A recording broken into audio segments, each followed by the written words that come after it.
பில்லி சூனியம் எடுக்கிறதுக்கு ஆள் இல்லை, வைக்கிறதுக்கு ஆள் நிறைய பேர் இருக்கிறாங்க, எடுக்கிறதுக்கு ஆள் கிடையாது. ஏன்னா யாருக்கும் தெரியல எப்படி எடுக்கணும், இந்த வழிமுறை, அந்த பூஜைகள், அந்த புலஸ்காரங்கள் எந்த மாதிரி நேரத்தில் அது எடுக்கணும், என்ன எத்தனை வகை இருக்குது, சூரியத்தில் எத்தனை வகை இருக்குது, ஏவல் எத்தனை வகை இருக்குது, தருணத்தில் எத்தனை வகை இருக்குது, கிரகத்தில் எத்தனை வகை இருக்குது, யாருக்கும் தெரியாது.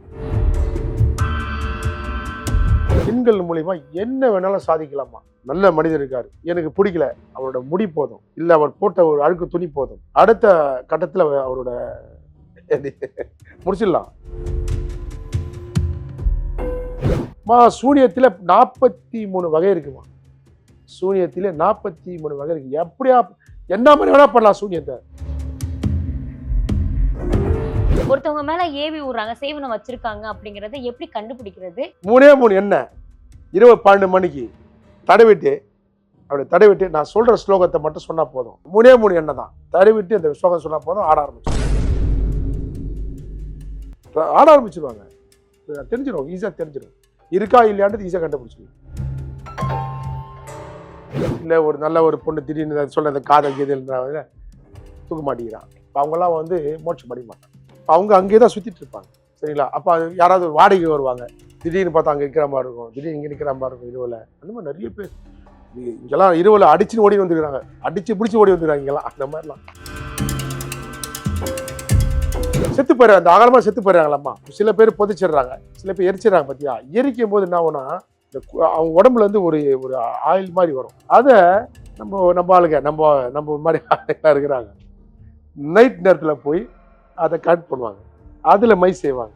அது அது அது அது அகலமான ஆத்மா இருக்குது பார்த்தீங்களா, அதில் தான் அதில் பண்ண முடியும். இப்போ எனக்கு உங்களை பிடிக்கல அப்படின்னா ஒன்றுமே இல்லை, உங்கள் வீட்டில் புதைக்க கூட தேவையில்லை. நான் உங்கள் வீட்டு பக்கம் வந்து பண்ணி ஒரு வீட்டு போட்டாலும் முடிஞ்சு போச்சு, அவ்வளோதான் கதை. உங்கள் கதை, உங்கள் டோட்டல் ஃபேமிலி கேலி. ஆன்மீக வேல்டு நேர்கள் எல்லாத்துக்கும் வணக்கம். இன்னைக்கு நம்ம கூட சங்கிலி மஸ்தான் என்கிற நிமிலி பாபா இருக்காரு. நிறைய விஷயங்கள் அவர்கிட்ட நம்ம கேட்டு தெரிஞ்சுக்க போறோம். வணக்கம் சார். வணக்கம். எல்லா உலக மக்களும் 100 ஆண்டு காலம் 100 நாள் வாழணும். நமஸ்காரம். வணக்கம். எப்படி இருக்கீங்க எல்லாரும்? எல்லாரும் நல்லா சொல்லுங்க, என்ன விஷயம் பாபா? உங்ககிட்ட இப்ப அந்த ஒரு முக்கியமான விஷயம் தான் நாங்க கேட்க போறோம். நிறைய பேர் இந்த பில்லி சூனியம் அப்படின்னு சொல்றாங்க, இது நம்பலாமா நம்பக்கூடாது அப்படின்னு ஒரு டவுட் இருக்கு, உண்மையிலே இருக்கா? ஏன் அப்படி கேட்குறீங்க? நிச்சயமா இருக்குமா. ஒன்னா என்ன பண்ணணும், என்ன பண்ணி காட்டணும், என்ன வேணா செய்யலாம். முக்கியமா வந்து இந்த பில்லி சூனியம் அப்படிங்கிற சொல்றதுல வந்து மக்களுக்கு பல சந்தேகம் கண்டிப்பா இருக்கு. முக்கியமா இருக்கிற ஒரு விஷயம் என்னன்னா, அந்த ஏவல் சூனியம் அப்படின்னு சொல்லிட்டு நிறைய விஷயங்கள் இருக்குல்ல. இதுக்கு வந்து எந்த மாதிரி விஷயங்கள்லாம் பயன்படுத்திட்டு இருக்காங்க? இது மக்கள் எல்லாம் இப்பயுமே நம்பி வராங்களா? மக்கள் நம்பி வராங்களாவா? அதுமா, நாங்கள் வந்து இப்போத்தி நாங்கள் வரல, நாங்களாம் ரொம்ப பழைய ஆட்கள். கிட்டத்தட்ட 40 ஆண்டு காலமாக நாங்கள் கடந்து வந்துட்டோம். சரிங்களா? இந்த ஊடகம்லாம் இப்போ வந்தது. சரிங்களா? இதில் வந்து ஒரு வருஷம் கூட நீடிக்க முடியாது, பொய்யா இருந்தால். நீங்கள் சொல்ல பொய்யா இருந்தால் ஒரு வருஷம் நீடிக்க முடியாது. 40 ஆண்டு காலமாக இதுதான் எங்களுக்கு பணி.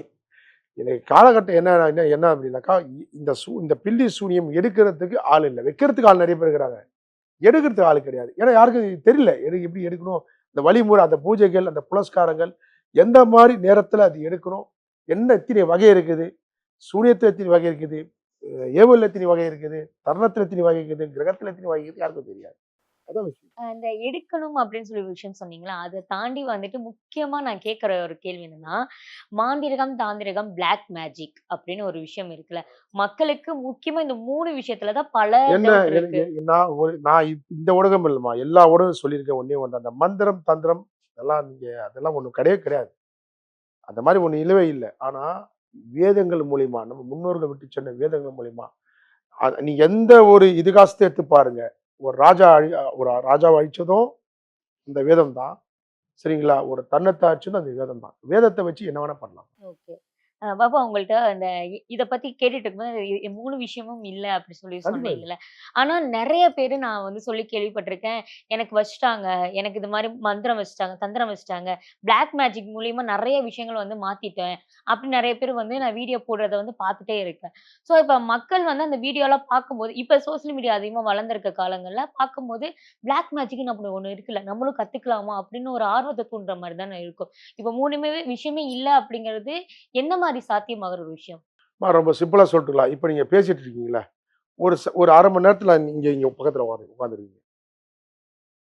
உங்க முடி ஒண்ணு போதும். உங்க முடி இருக்கு இல்லையா, அந்த ஒண்ணு போதும். புரியுதுங்களா? இதுல இதான் சொன்னேன். இதுல வந்து வேதங்கள் மூலியமா அதாவது இது வந்து ஜின்னா அது உங்களுக்கு தெரியுமான்னு தெரியல. ஜின் மூலியமா ஜின்கள் மூலியமா என்ன வேணாலும் சாதிக்கலாமா. இப்போ உதாரணத்துக்கு ஒரு மனிதர் இருக்காரு. நல்ல மனிதர் இருக்காரு. நல்ல செல்வ செழிப்பா இருக்காரு. எனக்கு பிடிக்கல அப்படின்னா, எனக்கு பிடிக்கல. அவர் வாழ்றது எனக்கு பிடிக்கலன்னா, அவரோட முடி போதும். இல்ல அவர் போட்ட ஒரு அழுக்கு துணி போதும். இல்ல அவரோட அந்த கால் பாதம் போதும். ஏதாவது ஒண்ணு இருந்தா போதும். புரியுதுங்களா? அடுத்த கட்டத்துல அவரோட முடிச்சிடலாம். மொத்தமா முடிச்சிடலாம். அந்த தருணங்கள் அதுக்கு உண்டான சொல்லுவாங்க இல்லையா? அது வந்து எப்படி சொல்றாங்க? வேதங்கள். அந்த வேதங்கள் மூலியமா என்ன வேணாலும் சாதிக்கலாமா. பரிகாரம் அது ஒரு பரிகாரம் ஒரு மாறிமா. அதாவதுமா இன்னைக்கு காலகட்டத்துல நிறைய பேர் தப்பு பண்ணதா தெரியுங்களா? யாருக்கு ஒருத்தர் சூனியம் பண்ணாலும், இப்போ அது யார் சூனியம் உங்களுக்கு யாருக்கு பண்ணாலும் சும்மா தெய்வம் கட்டு இல்லாம, அதாவது தெய்வம் சொல்லுவாங்க இல்லையா? அந்த கட்டுலாம் பண்ண மாட்டாங்க. ஃபர்ஸ்ட் பண்றது அவங்க குலதெய்வம் தான் கட்டு போடுவாங்க. முதல்ல யாருக்கு எந்த வீட்டுக்கு சூனியம் பண்ணாலும் சரி, எந்த வீட்டுக்கு நீங்க இது பண்ணாலும் சரி, முதல்ல போடுறது தெய்வ கட்டு தான். ஏன்னா அவங்க லாக் பண்ணி தான் மத்த கெட்டதை அனுப்புவாங்க. கெட்டதை செய்ய முடியும். அப்ப திறக்கும் போது என்ன பண்றாங்கன்னா, இந்த தெய்வத்தை விட்டுறாங்க. நான் அங்க போனேன், நான் இங்க போனேன், நிறைய செலவு பண்ணேன். எனக்கு வந்து அது பயனடையல. என்னால அது வெளியே வர முடியலன்றாங்க. ஏன்னா இங்கதான் அவங்க மக்கள் புரிஞ்சுக்கணும். ஃபர்ஸ்ட் நான் பண்ண வேண்டியது ஒண்ணே ஒண்ணுதான். எந்த குலதெய்வம் நம்மளோட குலதெய்வத்தை தெரிஞ்சுக்கணும். அந்த கட்டை உடைக்கணும். அதுக்கப்புறம் தான் அந்த தர்ணக்கட்டு இருக்குது, கிரகங்கள் இருக்குது, கிரக வாசிகள் இருக்கிறாங்க, நிறைய இருக்குமா. சுபேர் இருக்குது. சூனியத்துல 43 வகை இருக்குமா. சூனியத்திலே 43 வகை இருக்கு. எப்படியா என்ன மாதிரி வேணா பண்ணலாம் சூனியத்தை. அதான் சொன்னேன். இன்னைக்கு இருக்க காலகட்டத்துல நிறைய இருக்குமா. நிறைய பரிகாரம், அதுக்கேற்ற பரிகாரமும் இருக்குது. சரிங்களா? உதாரணத்துக்கு இப்ப சொல்றேன். ஐயா எனக்கு ஒரு இடம் இருக்குது. ஒரு 100 ஏக்கர் இடம் இருக்குது. நிறைய பேர் வராங்க. 100 ஏக்கர் இடம் இருக்குது. எவ்வளவோ நான் முயற்சி பண்றேன். என்னால விற்க முடியல. வந்து பார்த்துட்டு போறாங்க. ஆனா பண்ண முடியல. ஏதோ இருக்குதுன்னு சொல்லிட்டு போயிடுறாங்க. அப்ப நம்ம போய் அந்த மண்ணை செக் பண்ணா உண்மையா அது ப்ராப்ளம் இருக்குது. அந்த தெய்வத்துக்கு அந்த கட்டை ஒடிச்சு பரிகாரம் ஒடிச்சு அது 40 நாள் காலி பண்ணிடுவாங்க. அந்த மாதிரி தான் எல்லாமே அதே மாதிரி தான். முதல்ல ஓடுற கிரகவாசியை பார்க்கணுமா. எந்தெந்த கிரகத்துல நீங்களும் சரி, நானும் சரி, உலகத்துல பிற அத்தையும் சரி, கிரகம் எல்லாம் பொறைக்கவே முடியாது. நேரத்தை வேணா மாத்திக்கலாம். ஆனா கிரகம் எல்லாம் பொறைக்க முடியும். எந்த கிரகத்துல நம்ம ஃபர்ஸ்ட் இருக்குன்னு தெரிஞ்சுக்கணும். அந்த கிரகத்தை நம்ம சரி பண்ணிக்கணும். இதுதான் நான் மக்களுக்கு அடிக்கடி சொல்லுவேன் இந்த வார்த்தையை. கண்டிப்பா. இப்ப பாபா நீங்க சொல்ற ஒரு விஷயங்கள் வந்து அ க எல்லாத்துக்குமே தீர்வு அப்படிங்கிற ஒரு விஷயம் வந்து இருந்தா, ஒரு விஷயத்த நம்புனா தான் அதுக்கு தீர்வே கிடைக்கும் நிச்சயமா. அப்படின்னு நீங்க ஒரு விஷயம் சொல்லியிருக்கீங்க. இந்த செய்வினைக்கும் இந்த ஒருத்தவங்க மேல ஏவி விடுறது அப்படிங்கிற ஒரு ஆமா. விஷயம் இருக்குல்ல. அத நீங்க சொல்லும்போதே வந்துட்டு, ஒருத்தவங்க மேல ஏவி விடுறாங்க, செய்வினை வச்சிருக்காங்க அப்படிங்கிறத எப்படி கண்டுபிடிக்கிறது? நீங்க அவங்களுக்கு ரொம்ப என்ன ரொம்ப சிம்பிள்மா. ரொம்ப இப்போ ஒண்ணும் இல்லம்மா. இப்போ நல்லா இருக்காங்க. திடீர்னு பிரேதபட்சம் மாதிரி ஆயிடுறாங்க. ஏதோ ஒண்ணு அப்படியே ஆயிடுறாங்கன்னு வச்சுங்களேன். ரொம்ப சிம்பிளான வேலை. 3 இப்போ இதனா நான் இந்த ஊடகத்தை பத்தி சொல்லுவேம்மா. என்ன அர்த்தம்மா? என்ன மாரி இருக்கிறான் பார்த்தீங்களா? அத கதையா எடுத்துடுறான். அது அவன் அது வேற மாரி கொண்டு போயிடுறான் அத. அதனால ஒரு சின்ன சின்ன விஷயம் சொல்றேன். 3 அந்த எண்ணெய் பேர் சொல்ல மாட்டேன். 3 எண்ணெய். இரவு 12 மணிக்கு தடவிட்டு, அப்படி தடவிட்டு நான் சொல்ற ஸ்லோகத்த மட்டும் சொன்னா போதும். அவங்க அத இப்போ ஒரு ஒரு வீட்டு அம்மா இருக்காங்க. அவங்க மேல இருக்குது. வீட்டு ஐயா கண்டுபிடிச்சுக்கலாம். வீட்டு ஐயா பேர்ல இருக்குது. வீட்டு அம்மா கண்டுபிடிச்சலாம். 3 எண்ணெய் தான். தடவிட்டு இந்த ஸ்லோகம் சொன்னா போதும் ஆட ஆரம்பிச்சுருவாங்க. ஆட ஆரம்பிச்சுருவாங்க. தெரிஞ்சிரும். ஈஸியா தெரிஞ்சிரும். இருக்கா இல்லையான்றது ஈஸியா கண்டுபிடிச்சிடலாம். இப்ப வந்துட்டு அந்த 3 எண்ண நீங்க சொல்லியிருந்தீங்களே. என்னை தாண்டி இந்த மாரி ஒரு செய்வன வச்சிருக்கவங்களோ, ஏவல் வச்சிருக்கவங்க உங்ககிட்ட வந்துட்டு நெறைய பிரச்சனை சொல்லியிருப்பாங்க. எங்க வீட்ல இது மாரி நடக்குது, அது மாரி நடக்குது அப்படின்னு. நெறைய பேரு சொல்ற ஒரு முக்கியமான பிரச்சனைன்னு என்னன்னு பார்க்குறீங்க? நெறைய பிரச்சனைகள். நெறைய பேர் இந்த ஏவல் சூனியம்னால பாதிக்கப்பட்டவங்க சொல்ற பிரச்சனை என்னவா இருக்கு? பிரச்சனையா இருக்குமா? அது ஊடகம் முன்னாடி சொல்லலாமா? கண்டிப்பா சொல்லலாம். இந்த கிணறு மாரி பிரச்சனை தான் ஜாஸ்தியா இருக்குது. கிணவர் வந்து என்ன சொல்றான்? என் மனைவி அங்க யார் கூட தொடர்புல இருக்கிறா. அவளுக்கு எதோ பண்ணணுன்றான். மனைவி என்ன சொல்றா? கணவன் வேற சொல்றான். இது அதிகமா இந்த சூனியம், பில்லியம்ன்றாங்க இல்லையா? இது ஜாஸ்தியா இருக்குமா. அதுக்கு அடுத்தது சொத்து பிரச்சனைகள். சொத்து பிரச்சனைகள் நெறைய. ஒருத்தர் அவங்களுக்கு அவங்க குடும்பத்திலே வச்சுக்கிறாங்க. இது 2 தாம்மா இன்னைக்கு நாங்க அதிகமா இந்த கட்டுகளை உடைக்கிறது வந்து பாத்தீங்கன்னா இந்த 2 கேஸ் தான் நிறைய உடைக்கிறோம். இந்த காதல் வசின்றதுல ரொம்ப கம்மியாகி போச்சு இப்பெல்லாம். ரொம்ப அதனால ரொம்ப நல்லா இருந்தது. இன்னைக்கு ரொம்ப கம்மியாகி போச்சு. ஏன்னா ரொம்ப ஜாக்கிரதையா இருக்கிறாங்க. அதுவும் பெண்கள் ரொம்ப ஜாக்கிரதையா இருக்கிறாங்க. காதல் வசியம் சொன்னீங்களே, என்ன என்ன ரீசனுக்காக வந்து காதல் வசியம் நல்லா பண்ணுவாங்க? அழுத்தமா அப்படியே ஏன்னா நல்லா என்கிட்ட நல்லா பேசிட்டு இருந்தா யா திடீர்னு பேச மாட்டேன்றா என்னன்னு தெரியலையா அப்படின்றான். அப்ப நம்ம கட்டு போட்டு பார்த்தா அது வேற மாதிரி போகுது. அப்ப சொல்லிடுவீங்களா உங்ககிட்ட? நான் சொல்லிடுவேன் இந்த மாதிரி அது அந்த மாதிரி நிறையா. அப்புறம் அந்த பெண் குழந்தை வருவா, ஐயா அந்த மாதிரி ஐயா நான் 5 வருஷம் காதல் பண்ணோம், திடீர்னு என்கிட்ட பேச மாட்டான் என்ன அப்புறமா கரெக்டாக பிடிச்சிடுவா போயிட்டு அம்மா இந்த இடத்து இப்படி இருக்குது கரெக்டாக அதை இடத்துல பிடிச்சிடுவான். இந்த மாதிரி நிறைய நிறைய நான் சொல்லிட்டே போகலாம். அது அது காதல் வசின்னு எண்ணில் அடங்காது. சோ அந்த டைம் வந்து ஸ்ட்ராங்கா காதல் இருந்தனால மேபி ஆமா அதிகமா அந்த இருந்திருக்கும். காலத்துல இப்போ ஓப்பனா சொல்றேம்மா அதை நான் சொல்ல மறைக்கிறதுக்கு ஒண்ணும் இல்லை. அந்த காலத்து இந்த மனிதர்களும் சரி அப்ப இருந்த ஒரு இது நல்லா இருக்கு. இப்போ கொஞ்சம் கம்மி தான். அப்பனாவே சொல்றேன் கம்மி தான். எந்த இப்ப நீங்க சொன்ன மாரி அந்த காலத்துக்கும், இந்த காலத்துக்கும் நெறைய வித்தியாசங்கள் மாறிட்டு தான் வந்திருக்கு. ஆனா, எல்லா காலங்கள்லயும் ஒரே விஷயத்துக்கு மக்கள் இப்ப வரைக்கும் பயந்துட்டு இருக்காங்க. எங்க வீட்ல தீய சக்தி இருக்கு. ஆமாமா. அப்படிங்கிற ஒரு விஷயம் வந்து நெறைய பேர் வந்து பயந்துட்டே இருக்காங்க. ஸோ அந்த மாரி இருக்கவங்களுக்கு எந்த காரணத்தினால எங்க வீட்ல தீய சக்தி இருக்குங்கிற அறிகுறி காட்டும். உங்ககிட்ட அப்படி வரும்போது நீங்க என்ன தீர்வு சொல்லுவீங்க? அதுக்கு அதுக்கு ஒரு சிம்பிள் வேற வருமா நிறைய அது மாதிரி நீங்க சொல்றது இந்த அகாலமா இறந்துடுறாங்கம்மா. அகாலமான இறந்துடுறாங்க பார்த்தீங்களா. இப்போ ஒருத்தர் வீட்டுல இருந்து கிளம்பியிருப்பாரு. வீட்டுல இருந்து வேலைக்கு போயிருப்பாரு. அவங்க மரணம் அடிபட்டோ கிடிப்பட்டோ இறந்துடுறாங்க. இல்ல ஒரு நல்ல ஒரு பொண்ணு திடீர்னு சொல்ற அந்த காதல் கீதல்ன்றாங்க தூக்க மாட்டேங்கிறான். இல்ல தன் வீட்டை கொளுத்திக்கிறான். இல்ல விஷம் கீசம் குடிச்சு செத்து போயிடுறான். இப்ப அவங்கெல்லாம் வந்து மோட்சம் அடைய மாட்டாங்க. தீட்சம் அடையவே மாட்டாங்க. அவங்க அங்கேயே தான் சுத்திட்டு இருப்பாங்க. அந்த வீட்டுல அங்கேயே தான் சுத்திட்டு இருப்பாங்க. சரிங்களா? அப்ப அது யாராவது வாடகை வருவாங்க. சரிங்களா? வாடகைக்கு வருவாங்க. டெனன்ட்டா வருவாங்க. இப்ப அது வந்து திடீர்னு பார்த்தா அங்க நிக்கிற மாரி இருக்கும். திடீர்னு இங்க நிக்கிற மாரி இருக்கும் இரவுல. அந்த மாரி நெறைய பேர் இங்கெல்லாம் இரவுல அடிச்சுன்னு ஓடி வந்துருக்காங்க. அடிச்சு புடிச்சு ஓடி வந்துருக்காங்க இங்கெல்லாம். அந்த மாரிலாம். இப்ப நம்ம போய் அத ரெக்டிஃபை பண்ணி, அத அந்த ஃப்ரேம்ல காட்டுவோம். நம்மகிட்ட ஒரு ஃப்ரேம் இருக்குமா. அத நம்ம கிளீயரா சொல்லுவோம். இந்த வீட்ல இந்த இந்த மாரி ஒரு ஆத்மா செத்து இருக்குது. உண்மையா இல்ல கேளுங்கன்னா, அவங்க சொல்லுவாங்க. ஆமாங்க என் பொண்ணு செத்து போச்சு. என் பையன் செத்து போயிட்டான். என் கணவர் செத்து போயிட்டாங்க. அப்ப அவங்களுக்கு வந்து பரிகாரம் மாரி போய், அத ஒரு பெரிய அது பரிகாரம் பெருசுமா அதெல்லாம். ரொம்ப பெருசு. அது மாரி போய் நம்ம சரி பண்ணி, அது நெறைய அந்த மாரி கேஸ் நெறைய பண்ணியிருக்காங்க. ஓகே. இப்ப நீங்க அது ஒரு விஷயம் சொன்னீங்கல்ல, அங்க போய் பார்ப்பாங்க. அங்க நிக்கிற மாரி இருக்கும். நெறைய வாடகைக்கு வர்றவங்க ஆமா. இருப்பாங்க. அவங்களுக்கெல்லாம் தெரியும் அப்படின்னு சொல்லிட்டு. முக்கியமா நான் கேட்கிற பாபாஜி உங்களுக்கு என்னன்னா, சில பேர் சொல்லுவாங்க, சிலவு கண்ணுக்கு தான் அவங்க தெரிவாங்க. எல்லார் கண்ணுக்குலாம் தெரிய மாட்டாங்க. அவங்க குடும்பத்துக்கு சம்மந்தப்பட்டவங்க கண்ணுக்கு தான் தெரிவாங்கன்னு சொல்லி சில பேர் சொல்லுவாங்க. சில பேர் எப்படி சொல்லுவாங்க அப்படின்னா, அ அவங்க மூலியமா அவங்க ஆசைய தீர்த்துக்கிறதுக்காக அவங்க கண்ணுக்கு தெரியிறாங்க அப்படிங்கிறாங்க. எப்படி எல்லாத்து கண்ணுக்குமே அகலமான தெரியும்? ஆத்மா வந்து 2டே விஷயம் தான். ம். இன்னைக்கு காலகட்டத்தில 2டே விஷயம் தான். அகலமான ஆத்மாவுக்கு எல்லாருக்கும் நீங்க சொல்றது உண்மதான் அது. எல்லாருக்கும் தெரியும். ஆனா தெரியறதுக்கு வாய்ப்பு 2 தான். ஒண்ணு இந்த மாட்டுக்கறி. மாட்டுக்கறி இருக்கு பார்த்தீங்களா? அது ரொம்ப ரொம்ப அதுவும் அது மாட்டுக்கறியில வந்து சில சொல்லக்கூடாது. அந்த மாரி இதெல்லாம் இருக்குது. 2வது இந்த பன்னிக்கறின்னு சொல்லுவாங்க. இந்த 2 சாப்பிட்டுட்டு சரிங்களா? இந்த 2 சாப்பிட்டுட்டாங்கன்னு வச்சுக்கங்களேன், அது கண்டிப்பா அது பிரச்சனை குடுக்கும் அந்த வீட்ல. கண்டிப்பா அது பிரச்சனை பிரச்சனை வருமா? குடுக்கும். கண்டிப்பா குடுக்கும் பிரச்சனை. இது 2க்கும் அவ்வளோ அவ்வளோ பவர். இப்போ ஒண்ணும் இல்லம்மா. இப்போ சூனியம்ன்னு சொல்றீங்கல்ல, சூனியத்தால சொல்றேன். நீ மோஸ்ட்லி எதுல வைக்கிறாங்க நீங்க சூனியம் நீங்க? பன்னி கொழுப்பு தான் வைக்கிறாங்க. தெரியுமா உங்களுக்கு? அந்த கொழுப்புல வச்ச குருமெல்லாம் காலி தான். அந்த அது அத அதுல வச்சுட்டாங்கனாலே, அந்த குருமம் அவ்வளோதான். முடிஞ்சு போச்சு. அதையே நம்ம வந்து மாத்தி எவ்வளவோ இந்த இந்த 40 ஆண்டு காலத்துலம்மா, எத்தனையோ குடும்பத்த காப்பாத்திருக்கோம் நம்ம. ஏன்னா, நீங்க தண்ணீல சாதாரண ஒரு ஒரு ஆட்டு கொழுப்பு தண்ணீல போடுங்க. என்ன ஆகும்? தண்ணீல போட்டு பாருங்க. சும்மா திரி திரியா தான் பிரியும். பார்த்துருக்கீங்களா? இதே பன்னி கொழுப்பு போட்டு பாருங்க. அப்படியே அப்படியே நூல் நூலா பிரியும் அப்படியே. பிரிஞ்சிரும். அவ்வளோதான் சேராது அது நீங்க. அந்த மாரி தான். அதுதான் அந்த அவ்வளோ அதுல அவ்வளோ எஃபெக்ட். அந்த கொழுப்புக்கு அவ்வளோ எஃபெக்ட். சரிங்களா? அதே மாரி மனுஷன்ல இருக்காங்க.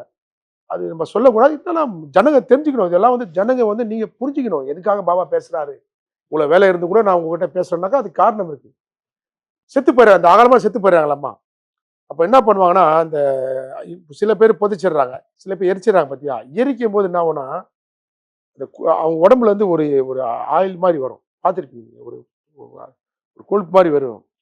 அத நம்ம நம்ம ஆளுங்க நம்ம நம்ம மாரி ஆளுங்க இருக்கிறாங்க. நைட் நேரத்துல போய் அதை கட் பண்ணுவாங்க. அதுல மை செய்வாங்க. அது அது அது அது அகலமான ஆத்மா இருக்கு பார்த்தீங்களா? அதுல தான் அத பண்ண முடியும்.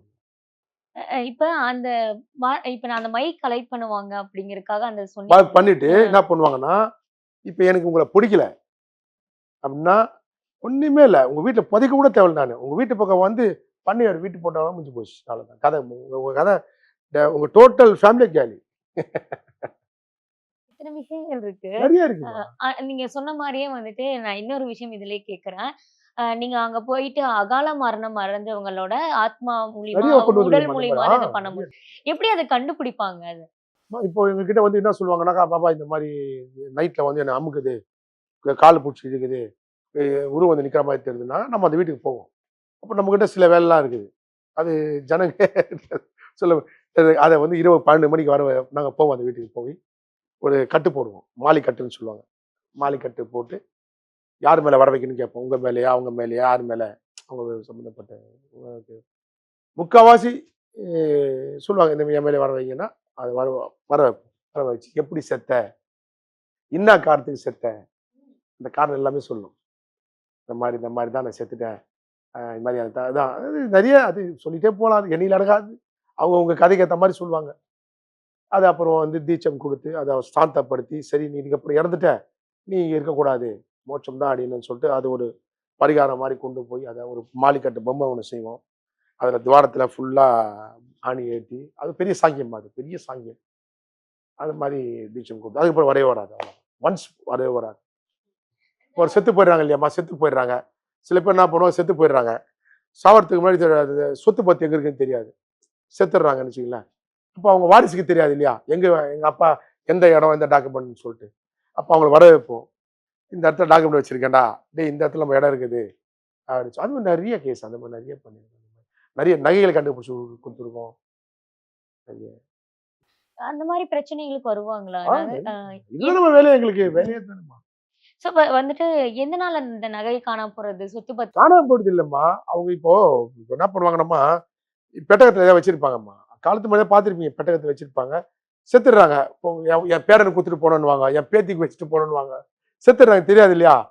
அப்போ எங்க வச்சு எது வச்சு தெரியாது. டாக்குமெண்ட் இருக்கும். எங்கேயாவது இருக்கும். எங்கேயாவது சொருவி வச்சிருப்பாங்க.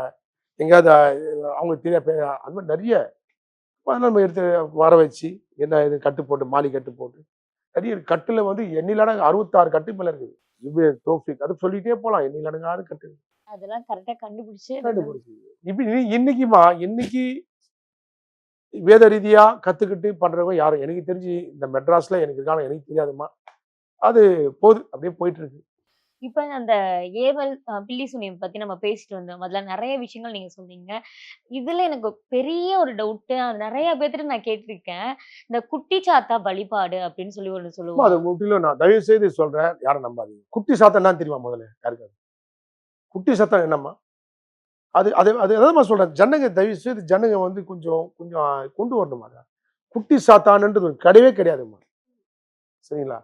சாத்தான் வகைன்றது ஒண்ணு உண்டு. ஆனா குட்டி சாத்தான் ஒண்ணு கிடையாது. அது என்ன பண்றாங்க, நம்ப நம்ம ஆட்கள் அத வந்து ஒரு வியாபாரத்துக்காக அது சில பயமுறுத்தி, மக்கள வந்து ஏதாவது ஒண்ணு பண்ணி கிண்ணி, அது குட்டி சாத்தான் ஒண்ணு கிடையாது. ஏவல், இந்த மாரி சரி சில சொல்லலாம். ஜனங்க கொஞ்சம் நம்ம நம்ம ஆட்கள் கொஞ்சம் யோசிப்பாங்க. வேற ஒண்ணும் இல்ல. இந்த குட்டி சாத்தானா அப்படின்னு ஒண்ணு இல்லவே இல்லைன்னு இல்லம்மா. சொன்னீங்கல்ல. எனக்கு இதுலயும் பெரிய ஒரு டவுட் இருக்குன்னா, இந்த ஏவல் விடுவாங்க. பில்லி சூனியம் வைக்கிறவங்க இடத்துல வந்து அதிகமா இருக்கிற ஒரு விஷயமே குட்டிச்சாத்தான் ஓட புகைப்படம், சிலைய தான் நான் பார்த்துருக்கேன். நெறைய பேரு அத வச்சு தான் வழிபடுற குட்டி மாரி சாத்தான் அம்மா உருவம் நம்ம செஞ்சுட்டு தானேம்மா. இப்ப நான் வச்சிருக்க உருவம் நீங்க பார்த்தீங்கன்னா, இப்படிலாம் ஒரு உருவம் இருக்கான்னு கேட்பீங்க. அது அது மாரி ஒண்ணும் கிடையாது. நம்பலாம். தயவுசெய்து நாங்கலாம் வந்து அக்காலத்து மனிதர்கள். நான் நான் வந்து ரொம்ப பழைய மனிதர் நான்லாம். தயவுசெய்து நம்பலாம் நீங்க அவ்வளோதான். அப்ப வந்துட்டு இப்ப குட்டிச்சாத்தானம் அப்படின்னு ஒரு விஷயம் இல்லைன்னு சொன்னீங்கல்ல. இதெல்லாம் சோ அப்ப நான் என்ன கேள்வி கேட்கிறேன் அப்படின்னா, குட்டிச்சாத்தான் ஒண்ணு இல்ல. அத வச்சு மந்திரம் போட்டு மக்கள்ட்ட வந்து நெறைய விஷயங்கள் பேசுறாங்கல்ல. அவங்கள்ட்ட இருந்து எப்படி பாதுகாக்க இருக்கு? அதுதாம்மா சொல்றேன். அந்த அறியாம தானே அம்மா நான் திருப்பி திருப்பி சொல்றேன். அந்த அறியாம தானேம்மா, அந்த அறியாம தானே அவங்க வந்து அது பண்றாங்க. நீங்க இப்படி போங்களேன். நான் சொன்ன மாரி போங்களேன். பாபாஜி எனக்கு ஒரு பிரச்சனை இருக்குது. சரியா? நீ உண்மையான பாபா தானே. என்னோட பின்னணி நீங்க பார்க்கணும். என்னோட பின்னணி ஃபர்ஸ்ட் ஒரு குருவை நீங்க தேர்ந்தெடுக்கிறீங்கன்னா, குருவோட பின்னணி பார்க்கணும். இவரு எவ்வளவு வருஷம் ஆன்மீக பணி பண்றாரு? எவ்வளவு ஆண்டு காலமா ஆன்மீக பணி? இவருக்கு ஆசிரமம் இருக்கா? இதெல்லாம் நீங்க பார்த்துட்டு தான் போணும். இல்லைன்னா நீங்க அதை எனக்கு தெரிஞ்சு நம்பவே கூடாது எனக்கு தெரிஞ்சு.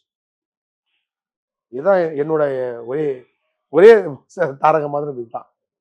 இப்ப இத வச்சு பேசும்போது, அடுத்த ஒரு விஷயங்களுமே வந்து கேட்குது. இந்த மயான பூஜை அப்படின்னு ஒண்ணு அதான் சொல்றாங்கல்ல. அது வந்து எவ்ளோ அளவுக்கு உண்மை? அது வந்து எவ்ளோ அளவுக்கு தாக்கத்த குடுக்கும் ஒருத்தவங்களுக்கு? மயான பூஜைலாம் பண்றதுக்கு இன்னைக்கு எனக்கு தெரிஞ்சு இன்னைக்கு மயான பூஜை பண்றதுக்குலாம் யாரும் இல்ல. எனக்கு தெரிஞ்சு அந்த சகின் எங்கள மாரி ஒரு சில பேர் தான் இருக்கிறாங்க. மயான பூஜைலாம் வேற மாரி பண்ணலாமா? மயான பூஜையில தான் எல்லா சூனியங்களும் பண்ணுவாங்க. அதான் உண்மை. சரிங்களா? ஆனா இன்னைக்கு மயான பூஜை பண்றதுக்கு யாரும் உள்ள போறதுக்கு பயப்படுறாங்க. சரிங்களா? இப்போ அதுதான் நான் சொல்ல வரேன். அறியாமையில நீங்க வந்து கரெக்ட்டா எடுத்து பண்ணணும். இப்ப நம்ம 4 பேர் இந்த செவுத்துல பேட்டி குடுக்குறோம். இத நம்பிடக்கூடாது நீங்க. நீங்க தருணத்துக்கு வரணும். எங்க வரணும்? எங்க நாங்க சாங்கியம் பண்றோமோ அங்க வரணும். அது ரெக்டிஃபை ஆகுதா இல்லையான்னு பார்க்கணும்.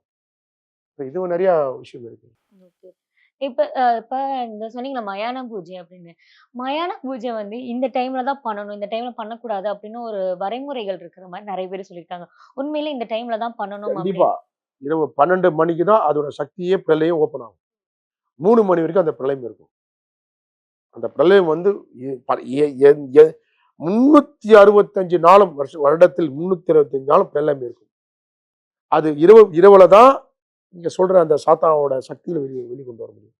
அது 3 மணி வரைக்கும் அது சுத்திட்டு தான் இருக்கும். அது என்ன வேணா செய்யலாம். ஒருத்தர சாய்க்கலாம், ஒருத்தர நிமித்தலாம். ஒரு குடும்பத்த அழிக்கலாம், ஒரு குடும்பத்த காப்பாத்தலாம். சரிங்களா? ஒரு சொத்த அழிக்கலாம், ஒரு சொத்த வந்து வாங்க வைக்கலாம். ஒரு வியாபாரத்த அழிக்கலாம், ஒரு வியாபாரத்த வாங்க வைக்கலாம். சரிங்களா? ஒரு ஒரு இப்படி இப்படி சொல்றேன் பாருங்க. ஒரு எது எ எ அந்த அந்த படம் கிடம் பூஜை சொல்ற படம் பெரிய பெரிய படம்லாம் ஓடுது இல்லையா? அந்த அந்த அந்த படத்தோட இது இன்னும் கொஞ்சம் பண்ணலாம். அது நெறைய இருக்கு. சொல்லிட்டே போலாம். அந்த அளவு இந்த விஷயங்கள்ல வந்து நெறைய நெறைய இருக்கு. இருக்கு. நெறைய இருக்குமா. நம்ம முன்னாடி நீங்க சொன்னீங்கல்ல, இந்த மை வைக்கிறது வந்துட்டு நான் போய் வைக்கணும்லாம் அவசியம் இல்ல. சும்மா தூக்கி போட்டாவே போதும் ஆமா. அப்படி. ஒரு மை வைக்கிறது அப்படிங்கிற விஷயம் எப்படி வந்து இவ்ளோ பிரச்சனைக்கு வந்து செயல்படுது? மயில வந்து